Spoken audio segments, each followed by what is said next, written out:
Hello అండి, అందరికీ good morning. Tea coffee అయిపోయిందా, బ్రేక్ఫాస్ట్ అయిపోయిందా? నా పూజ ఇప్పుడే అయిపోయింది. సాటర్డే ఫాస్టింగ్ కదా, నేనైతే పూజ కంప్లీట్ చేసేసాను. చూడండి, ఇప్పుడు టీ తాగుతున్నా. ఈరోజు మా పెద్ద బాబు హాస్టల్ నుండి వస్తుండు. సంక్రాంతి హాలిడేస్కి హాస్టల్ నుండి వస్తుండు. ఇప్పుడు టీ పెట్టుకున్నా. చూడండి,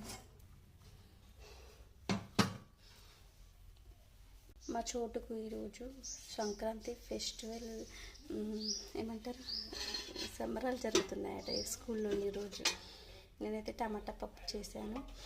సాటర్డే వచ్చిందంటే మా ఇంట్లో పప్పు ఎక్కువ శాతం. మీరేం చేశారు లంచ్ బాక్స్లోకి? మీ పిల్లల స్కూల్లో జరుగుతున్నాయి సెలబ్రేషన్స్, సంక్రాంతి సెలబ్రేషన్స్. మా వాడు కైట్ కావాలని కైట్ను దారం తీసుకెళ్ళిండు. ఇప్పటి నుంచి స్టార్ట్ అల్లరి. సంక్రాంతి ఇంకా అప్పాలు చేయలేదండి, చెయ్యాలి. ఈరోజైతే బియ్యం చేసి పెడతా. రేషన్ బియ్యం అయితే తీసుకొచ్చాము. రేషన్ బియ్యం అంతా చెరిగి పెడితే పప్పు. నాకు ఎక్కువ సకినాలు ఇలాంటివి రావు. నాకు మురుకులు, గారెలు అంటే వస్తాయి, చేస్తా. ఈరోజు బియ్యం చేస్తా.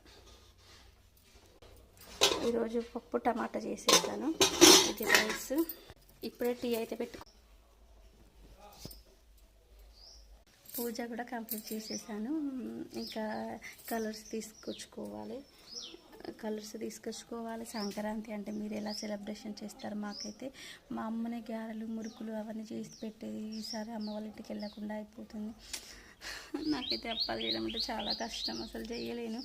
కానీ చెయ్యాలి, పిల్లల కోసం తప్పదు. కొన్ని చేస్తా, ఎక్కువ చేయలేని.